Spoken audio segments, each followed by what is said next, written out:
Hello student, आज का हमारा विषय है power and function of Lok Sabha. इससे पहले कि हम आज का विषय पढ़ें, मैं आपको एक महत्वपूर्ण जानकारी देना चाहती हूँ। जैसे ही हमारा ये टॉपिक ख़त्म हो जाएगा, संसद और उसके पार्ट्स, उसकी पावर्स, उसके फंक्शन, प्रोसेस, उसके बाद मैं आपको बताऊंगी इम्पोर्टेंट क्वेश्चन कौन से, जो कि अक्सर कंपटीशन में आते हैं, चाहे फिर वो आपके बीए के एग्ज़ाम हो या फिर एसएससी के या आईएएस के, आईपीएस के, रेलवे, इन पे अक्सर जो ये क्वेश्चन आते हैं वो मैं बताऊंगी। तो उन क्वेश्चन को आपने ज़रूर देखना है, तो उस वीडियो को लास्ट तक देखना है, लास्ट वीडियो को। तो अभी हम बात करते हैं power and function of Lok Sabha. तो सबसे पहली पावर है लेजिस्लेटिव पावर, यानी कि वैधानिक शक्ति। वैधानिक शक्ति का अर्थ है कानून का निर्माण करना, यानी कि कानून का निर्माण करना। वैसे भी हमें पता है जो विधान पालिका का कार्य होता है कानूनों का निर्माण करना। अब क्वेश्चन आया होगा आपके मन में, क्या देश में जितने भी कानून बनते हैं देश के चलाने के लिए, संचालन के लिए, प्रशासनिक कार्यों के लिए, क्या वो सभी लोकसभा बनाती है? नहीं। इसके लिए संविधान में आर्टिकल 246 में आपके सामने 3 लिस्ट में लिखी हुई है, वो 3 लिस्ट बताई गई है। Union list, state list and concretely, यानी कि संघ सूची, राज्य सूची तथा समवर्ती सूची, जैसे हम कहते हैं। तो आपकी संघ सूची में कितने सब्जेक्ट हैं? 97। ठीक है। इस पे कानून कौन बनाता है? आपकी लोकसभा। ठीक है। फिर आती है स्टेट लिस्ट, ठीक है, राज्य सूची। इस पर कौन कानून बनाती है? आपकी राज्य की विधान पालिका, राज्य की विधान पालिका, न कि संसद। तीसरी आपकी कंक्रीट, यानी कि आपकी समवर्ती सूची। समवर्ती सूची पर कानून आपकी संसद भी बना सकती है और राज्य की विधान सभाएं भी बना सकती हैं। लेकिन अगर कोई क्वेश्चन आता है कि एक ही विषय पर अगर आपकी संसद यानी कि लोकसभा ने भी कानून बना दिया, संसद, और आपकी किसने, राज्य किसी विधान पालिका ने भी कानून बना दिया, तो कौन सा वैलिड है? तो बेटा उस समय जो है कौन पावर में रहेगा? तो जो संसद के द्वारा बनाया हुआ कानून है वो पावर में रहेगा। मैं क्या बता रही हूँ यहाँ? तो पूरी तरह से आपकी लोकसभा, संसद का जो पार्ट है वो कानून बनाएगी राज्यसभा के साथ मिलकर। दूसरा है ये, इस पे सिर्फ और सिर्फ कौन कानून बनाएगी? राज्यसभा। कुछ अपवाद है वो हम अभी आगे डिस्कस करेंगे।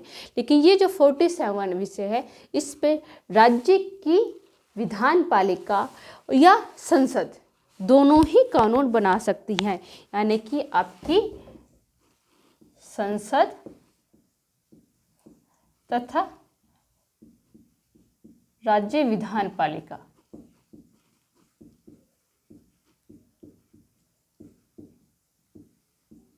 दोनों ही कानून बना सकती हैं। लेकिन दोनों में अगर टकराव हो जाए संसद और राज्य विधान पालिका में, तो आपकी जो संसद के द्वारा बनाया गया कानून है वो मान्य होता है।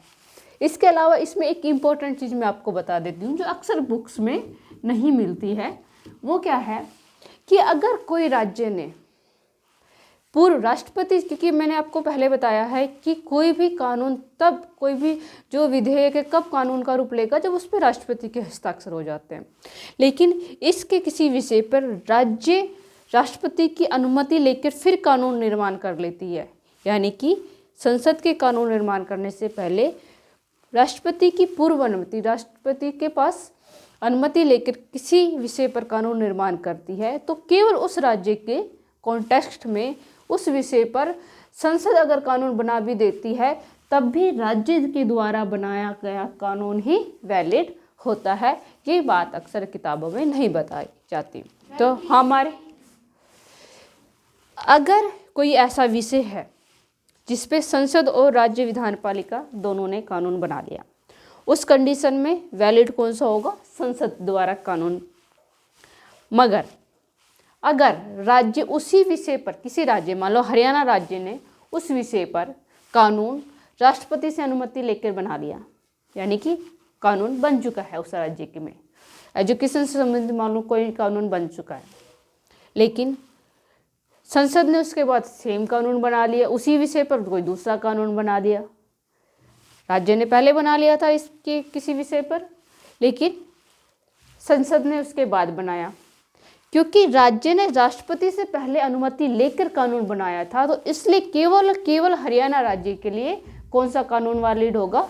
जो उसने कानून बनाया था, उसकी विधान पालिका ने। अदरवाइज अन्य राज्यों पे जो संसद कानून बनाएगी वो वैलिड होगा। क्लियर? Yes ma'am. चलिए अगली बात करते हैं। अभी मैंने आपको बताई स्टेट लिस्ट पर कानून राज्य की विधान पालिकाएं बनाती हैं, पर कुछ ऐसे देखिए, legislative power of Lok Sabha with the regard of the subject include in the state list, कि इस पर कानून बनाने का अधिकार राज्य की विधान परिषद को है, लेकिन इस पर कुछ स्थितियां ऐसी है जब संसद भी कानून बना सकती है। वो कौन सी विषय? अगर लोकसभा के साथ जो आपकी संसद का दूसरा अंग है राज्यसभा, कौन है? राज्यसभा। अगर वो अपनी 2/3 मेजोरिटी के साथ 2/3 2/3 मेजोरिटी के साथ कोई विषय, जो स्टेट लिस्ट का जो विषय है, वो ये घोषित कर ले कि वो नेशनल इंटरेस्ट का है, राष्ट्र हित का है, तो उस विषय पर कानून बनाने का अधिकार किसके पास चला जाएगा? आपकी संसद के पास, लोकसभा के पास चला जाएगा। उस विषय पर कानून बनाने का अधिकार लोकसभा के पास चला जाता है। अगर राज्यसभा, इसमें यही एक जो शक्ति है राज्यसभा की, जो भी हम पढ़ा रहे हैं वही इम्पोर्टेंट है। राज्यसभा किसी भी स्टेट लिस्ट के विषय को राष्ट्रीय हित में घोषित करके उस पर कानून बनाने का अधिकार संघ को दे सकते हैं। दूसरा, इसी लिस्ट के विषय में आपको बता रही हूँ, 2 या 2 से अधिक राज्य अगर अनुरोध करे कि हमारे स्टेट लिस्ट के इस विषय पर कानून संघ बनाए, संसद बनाए, तो उस कंडीशन में भी संसद कानून बना सकती है। तीसरा, आपातकाल की स्थिति में, आपातकाल आपके 3 प्रकार के होते हैं, 352 राष्ट्रीय आपात, 356 राष्ट्रपति आपात और 360 वित्तीय आपात। हालांकि ये आज तक लागू नहीं हुआ, ये 3 बार लागू हो चुका है, ठीक है, और ये तो बहुत बार, इनकी तो गिनती ही बड़ी मुश्किल हो जाती है, और सबसे ज़्यादा इसका दुरुपयोग भी हुआ। राष्ट्रपति आपात का, राष्ट्रपति आपात का या राष्ट्रीय आपात पर किसी प्रकार की इमरजेंसी अगर लग रही है किसी स्टेट में, उस कंडीशन में जितने समय के लिए वो इमरजेंसी लगी हुई है, उस समय जितने भी विषय हैं स्टेट लिस्ट के, उन सभी विषय पर कानून बनाने, उस राज्य के संदर्भ में उस स्टेट लिस्ट के सभी विषय पर कानून बनाने का अधिकार संघ के पास, लोकसभा के पास चला जाता है। और वो जैसे ही इमरजेंसी ख़त्म होती है, उसके 6 महीने 6 हफ्ते तक वो वैलिड रहता है। उसके बाद या आपकी राज्य की जो नई विधान सभा होगी वो उसको कभी भी ख़त्म कर सकती है बिल पास करके, या ऑटोमेटिक वो इतने टाइम पीरियड के बाद ख़त्म हो जाता है। तो ये कुछ कंडीशन है, 2/3 की कंडीशन, 2 या 2 से अधिक राज्यों की कंडीशन, या आपातकाल के समय जब स्टेट लिस्ट के विषय पर आपकी लेजिस्लेटिव पावर किसके पास आ जाती है? संघ के पास, लोकसभा के पास आ जाती है। अब तीसरी है फाइनेंशियल पावर। क्या है लोकसभा की? तो फाइनेंशियल पावर में जो लोकसभा है वो राज्यसभा से बहुत ज़्यादा पावरफुल है। किस लिए? कि जो वैसे तो सामान्य जो कोई भी बिल है, कि कोई भी बिल है वो लोकसभा या राज्यसभा यानी कि संसद के किसी भी अंग के सामने प्रस्तुत किया जा सकता, फिर वहाँ से पास होने के बाद वो दूसरे अंग में चला जाता है, यानी कि राज्यसभा में पेश होगा तो वो लोकसभा में चला जाएगा पास होने के लिए, लोकसभा से पास हो गया तो फिर राज्यसभा में। लेकिन जो मनी बिल है वो केवल और केवल लोकसभा में ही पेश किया जा सकता है, एक बात। दूसरी बात, कोई बिल मनी बिल है कि नहीं है ये कौन डिसाइड करेगा? भाई बहुत सारे प्रस्ताव आते हैं दोनों ही सदन में, तो कोई बिल मनी बिल है कि नहीं है ये डिसाइड करता है आपका स्पीकर। कौन डिसाइड करता है? आपका स्पीकर। स्पीकर ही केवल ये बता सकता है कि कोई बिल मनी बिल है कि नहीं है, और उसका जो फैसला होता है वो अंतिम होता है, उसको सर्वोच्च न्यायालय में भी आप क्वेश्चन मार्क नहीं लगा सकते हैं। दूसरा बात कि इसमें लोकसभा में बिल पास होने के बाद वो जाता है राज्यसभा के पास। तो राज्यसभा के पास क्या शक्ति है? बेटा राज्यसभा के पास शक्ति ना के बराबर है। अगर इन शॉर्ट में बताना चाहूँ तो राज्यसभा की केवल इसको 14 दिन के लिए, केवल 14 डेज के लिए इसको डिले कर सकता है। वो कोई भी अमेंडमेंट इसमें करना चाहे या इसको डिसमिस करना चाहे तो वो ऐसी कोई शक्ति राज्यसभा के पास नहीं हो सकती है, क्योंकि अगर कोई अमेंडमेंट वो पास करके लोकसभा के पास भेज भी देती है तो उसे माना नहीं जाता है, क्योंकि अगर ऐसा माना जाए तो सरकार खतरे में आ जाती है। इसलिए 14 दिन तक वो उसको रोक सकती है, क्योंकि अगर वो ना पास करके भेजे राज्यसभा तो 14 दिन के बाद ऑटोमेटिक उसी रूप में लोकसभा द्वारा वो पारित माना जाता है, संसद के द्वारा वो पारित माना जाता है। और क्योंकि राष्ट्रपति की पूर्ण अनुमति से पेश किया जाता है, इसलिए राष्ट्रपति की अनुमति भी मिली होती है तो उस पर सिग्नेचर भी हो जाते हैं। तो इस प्रकार फाइनेंशियल पावर में सारी शक्ति किसके पास है? लोकसभा के पास है। कंट्रोल ओवर एजुकेटिव, आर्टिकल 75, इसमें क्या बताया गया है? मैंने आपको शुरू में जब संसदीय प्रक्रिया पढ़ानी शुरू करी तब बताया था कि किसी शासन प्रणाली को संसदीय शासन प्रणाली कब कहते हैं? जब आपकी कार्यपालिका विधान पालिका के प्रति उत्तरदायी होती है। तो इसका क्या मतलब है कि कार्यपालिका जो भी कार्य करेगी उसके लिए क्वेश्चन मार्क कौन पूछ सकता है? विधान पालिका, यानी कि लोकसभा के जो सदस्य है, संसद के जो सदस्य है, उससे क्वेश्चन पूछ के उस पर नियंत्रण कर सकते हैं। तो यही है कि जो कार्यपालिका पर लोकसभा किस प्रकार से नियंत्रण करती है ताकि वो अपना काम प्रॉपर करें या तानाशाही ना मिले। तो सबसे पहला उसका तरीका होता है क्वेश्चन आवर, यानी कि प्रश्नकाल। क्वेश्चन आवर या प्रश्नकाल का क्या होता है? जब भी सेशन शुरू होता है, डेली जो सेशन शुरू होता है, उस सेशन में जो पहला आवर होता है, पहला 1 घंटा होता है, वो प्रश्नकाल का होता है। तो वो इस प्रश्नकाल में जो मंत्री होते हैं वो कार्यपालिका के कैबिनेट मंत्रियों से क्वेश्चन पूछ सकते हैं, जिससे कि उसको कंट्रोल करने की कोशिश कर सकते हैं।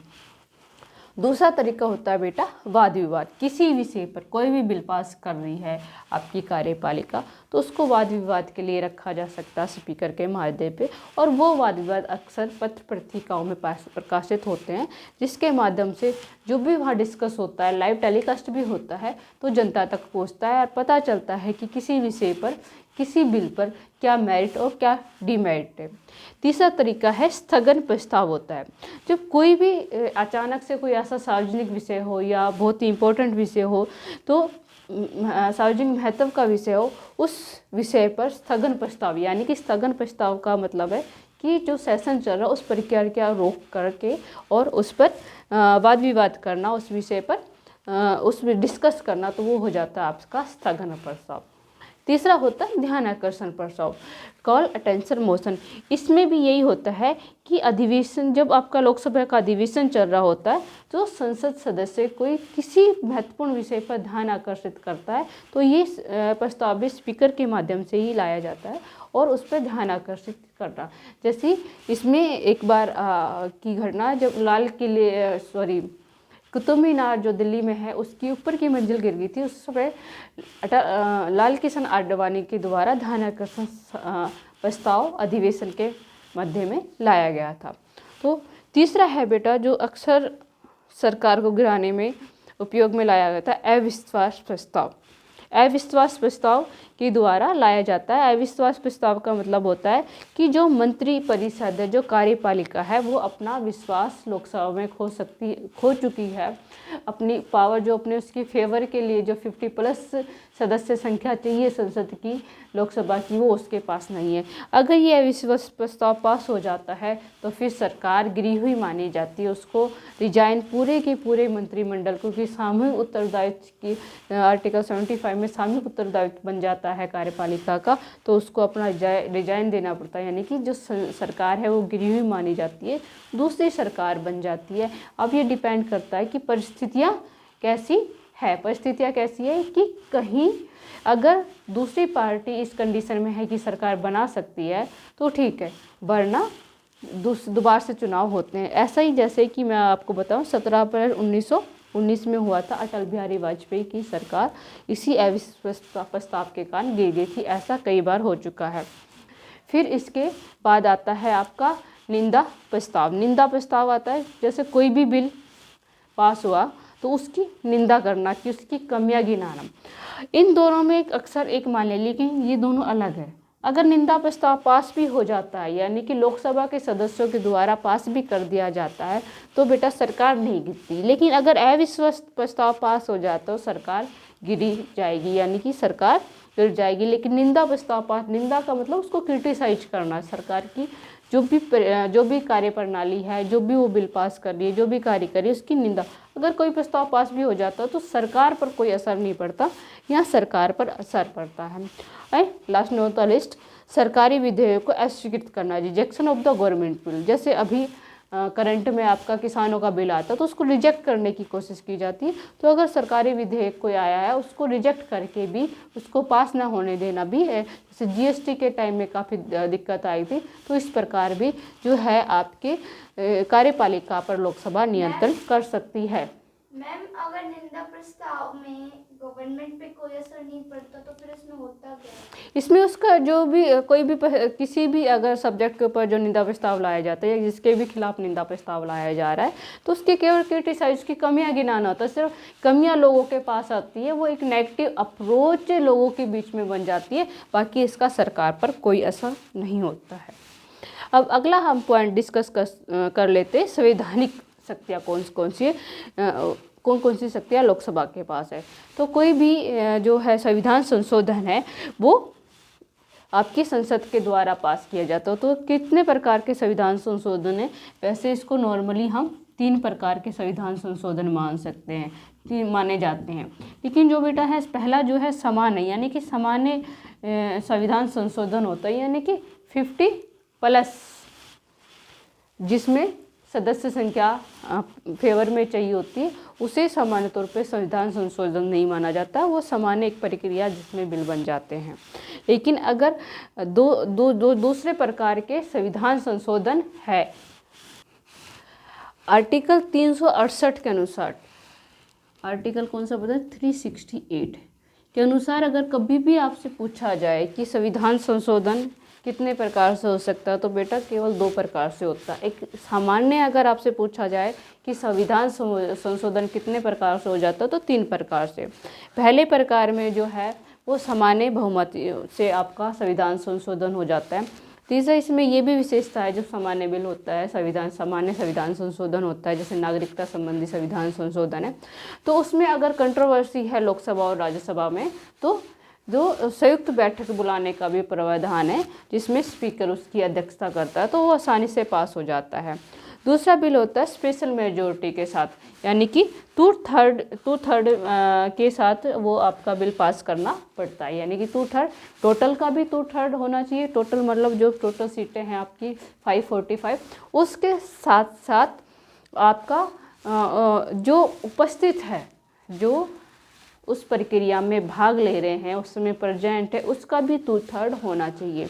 तो उस दोनों तरीके से पास होने के वो सेकंड प्रकार का कॉन्स्टिट्यूशन अमेंडमेंट होता है, संविधान संशोधन होता है। जो तीसरे प्रकार का संविधान संशोधन होता है वो काफ़ी, जैसे जो नेशनल इंटरेस्ट के जो विषय, जैसे राष्ट्रपति की अगर चुनाव प्रक्रिया में अपने चेंजेस लाने और अपने संविधान संशोधन करना, उसके लिए आपकी स्पेशल मेजोरिटी के साथ साथ आपको आधे से अधिक राज्यों का भी सपोर्ट चाहिए, यानी कि वो सेम बिल आधे से अधिक राज्यों के द्वारा भी पास करके भेजा जाना चाहिए, उसके बाद वो अमेंडमेंट हो सकता है। तो ये हो जाता है आपकी संवैधानिक पावर जो आपकी लोकसभा के पास है।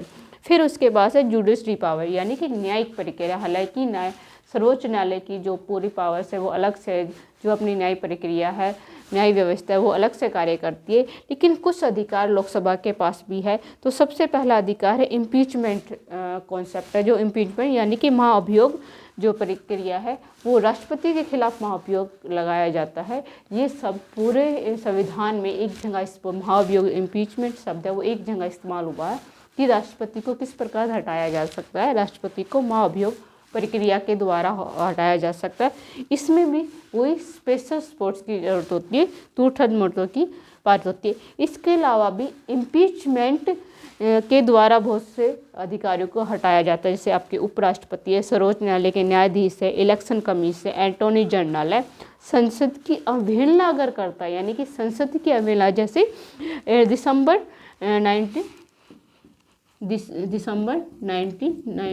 1978 में इंदिरा गांधी को संसद की अवहेलना करने के कारण संसद के द्वारा ही उसकी जो सदस्यता थी उसको कैंसिल कर दिया गया, उससे छीन ली गई। तो ये सारी अधिकार जो है जुड़ली सर्वोच्च न्यायालय की अधिकार पावर्स जो है आपके लोकसभा के पास है। मैं आपको एक बार फिर से बता दूं, ये सारे अधिकार यानी कि राष्ट्रपति, उपराष्ट्रपति, सर्वोच्च न्यायालय के न्यायाधीश, अटॉर्नी जनरल, ये इलेक्शन कमीशन के ये सब इम्पीचमेंट प्रक्रिया प्रोसेस के द्वारा ही हटाए जाते हैं। लेकिन इम्पीचमेंट शब्द केवल राष्ट्रपति के कॉन्स्ट्रक्ट में इस्तेमाल किया गया।